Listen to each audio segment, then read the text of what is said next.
Hi, thank you for taking the time to watch this presentation on why San Dieguito Union High School District students must be given a hold harmless letter grade option for spring 2020. And please look for a call to action at the end of this presentation for the board meeting this Thursday, that's tomorrow, May 14th at 5 p.m. As many of you are aware, we are advocating for choice of letter grades for our students. The agenda item for tomorrow's meeting regarding this is titled Consideration of Distance Learning Plan During School Closure Spring 2020, Waiver of Board Policy 5121, Grade/Evaluation of Student Achievement for Spring Semester 2020. Board Policy 5121 was adopted in the past year and provides a framework for grades and evaluation of student achievement. Grades has been and is the gold standard for accurately evaluating student achievement, and the board policy supports this. For a credit, no credit only policy, the board is being asked to completely waive application of BP 5121. But importantly, BP 5121 already provides for both grades and a designation of classes as pass-fail, including designation of pass-fail on a class-by-class basis. So offering a choice of a hold harmless letter grade or credit, no credit requires no waiver of the policy, but just a slight modification, and will also preserve the San Dieguito Union High School District community's value of rewarding students for their hard work. This slide shows the actual policy we are asking the board to adopt.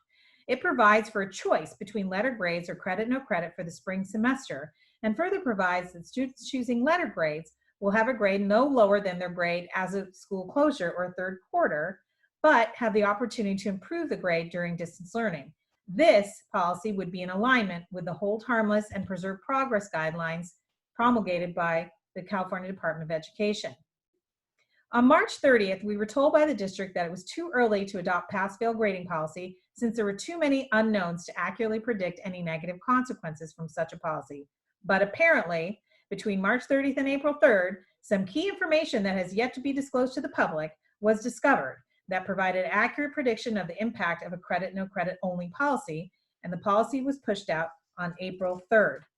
However, after hundreds of hours of research by parents and students in the San Dieguito High School District community, the data gathered proves there will be negative consequences, as well as continued unknowns that compel us to preserve options for our students so they are not foreclosed from any future opportunities.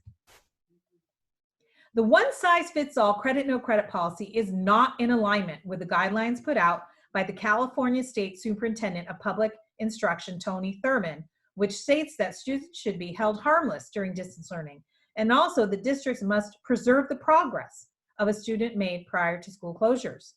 A credit, no credit policy does not preserve a student having an A, B, or C prior to school closure, since it is seen as a D, given the baseline has been set at 60% for credit in the credit, no credit policy. And worse, as shown in later slides, so many other districts in California and nationwide are offering a letter grade option. Our students will be at a disadvantage versus all the other students that can now show more data regarding their grades. The letter grade option meets all the CDE guidelines, and along with the CNC option, provides students the ability to choose the best fit for them.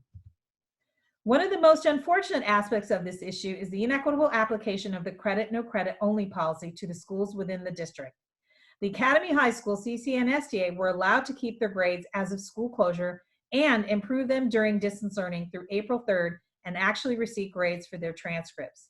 To date, the semester schools, LCC, Torrey Pines, and Sunset, have not even been offered this choice, leaving those students at a disadvantage compared to students within their own district. And even if those academy schools' grades were taken away now, it still leaves the argument that the credit, no credit policy does not meet CDE guidelines. We must keep focus on the fact that this credit, no credit only policy hurts everyone, and we need a letter grade choice. You can see from this slide that this inequity between the academy schools and the semester schools can create a meaningful discrepancy in the GPA. And for those that understand the current ultra-competitive college application process, that discrepancy can make all the difference during the first cuts at, say, a college like UCLA that received 135,000 applications for the class of 2019. Let's be realistic.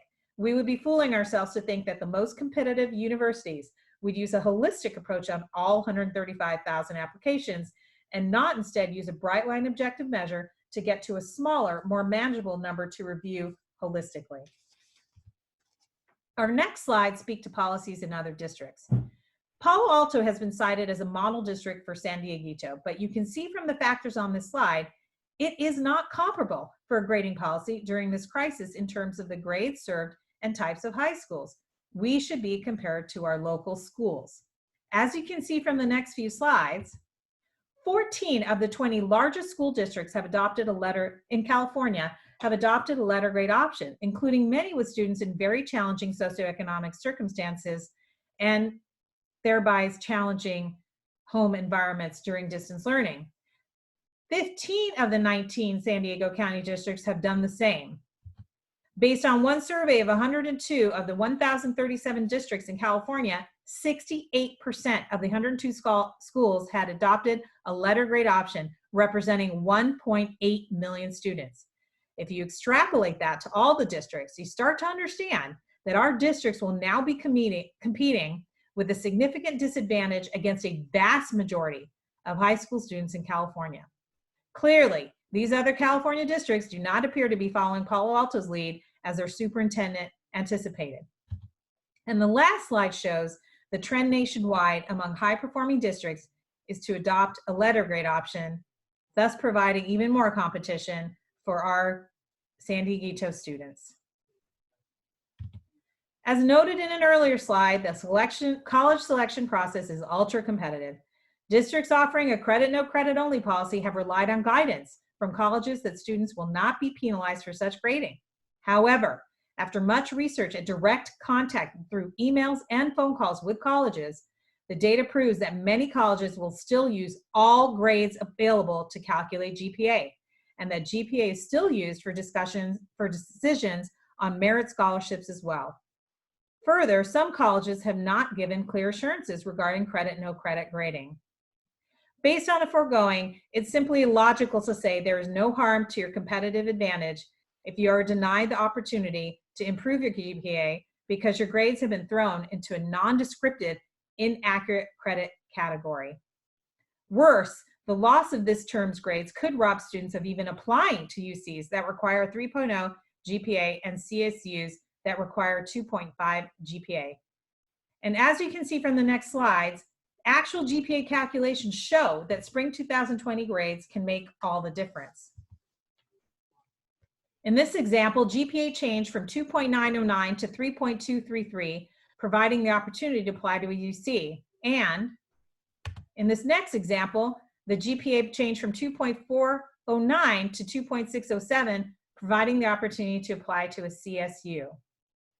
The other idea that needs to be discussed and the harm is that disregarding the option to include any letter grades based solely on the virtual learning period, home environment, and concerns about an equity gap imply the belief that one, students in these environments must not have worked hard before closure date, and they don't also want their grades prior to that time or the ability to continue improving.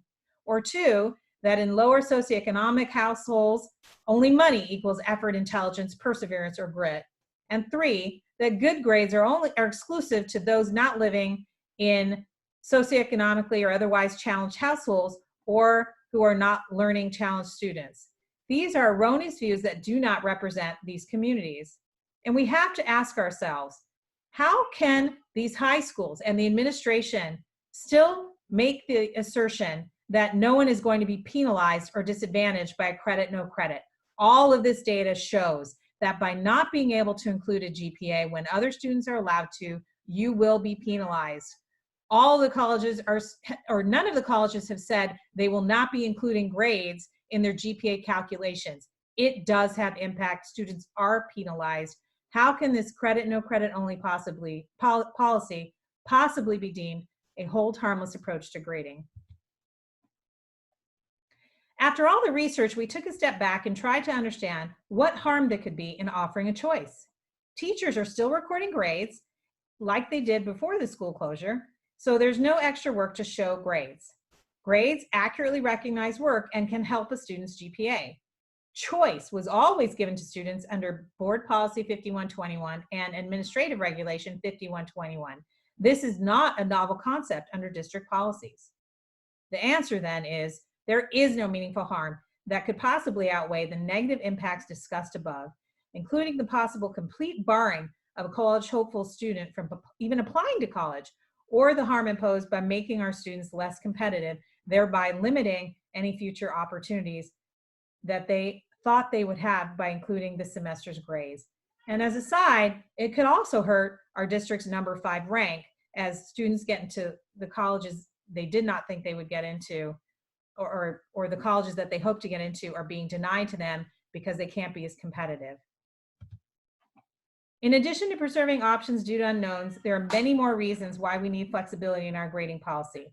These reasons include mitigating an exodus of students from the district to other districts or charter schools that are offering letter grades, or avoiding harm to transfer students, since if they go to high schools offering grades, they will immediately be at a disadvantage for graduation honors or any other distinctions, let alone competing with their own classmates. This may particularly impact military families.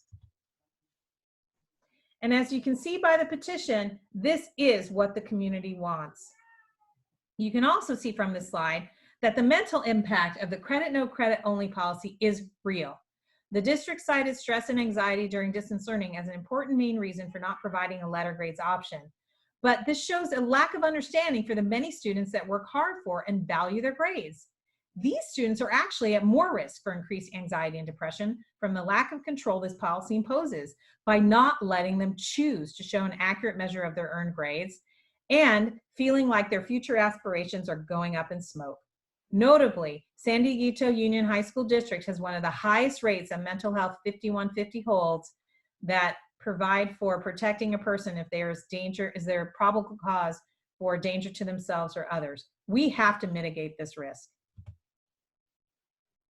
As noted at the top of this presentation and in the slides regarding how colleges will view the credit, no credit grading, there are simply still too many unknowns to justify permanently foreclosing options that students may need later to reach goals for which they've worked 12 years to attain.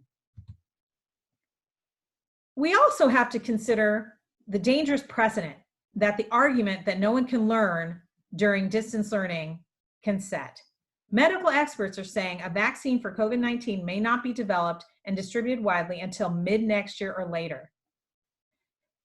Given that, distance learning may continue, and by arguing that work cannot be accurately assessed with a specific grade during distance learning, we are concerned that if the district continues distance learning in any form this fall or longer, our students will continue to be subject to a credit, no credit only policy that would effectively destroy their transcripts and their competitive ability versus millions of students in the United States and around the world competing for the same number of seats at possibly fewer colleges.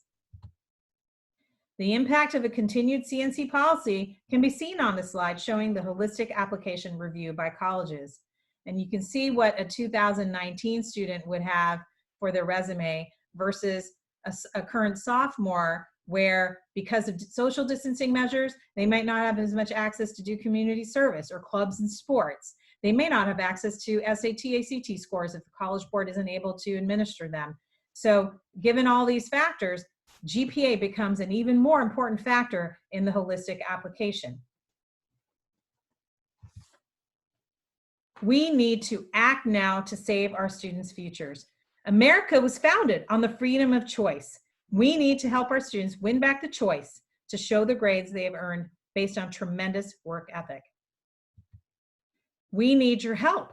If after watching this presentation, you agree with us that students should be given a letter grade option all across San Dieguito Union High School District, and you want to help, please attend the board via the Zoom access being held this Thursday, tomorrow, May 14th at 5 p.m. Please submit a comment card to have your comment read at the meeting or reviewed by the board.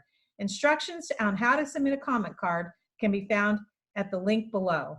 And if you don't want to submit a comment, you can designate that your comment, it just wants to be sent to the board for them to read. And if you don't want to even submit a comment, we urge you to still attend. The Zoom link will be posted at the site listed in this slide by 4:30 p.m. Thursday night. So please look for it.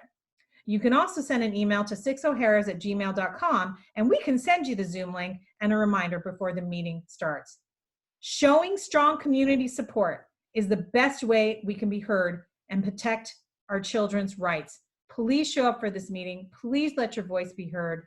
This is a vital issue, and we need to protect our children. Thank you for listening, and thank you for your help.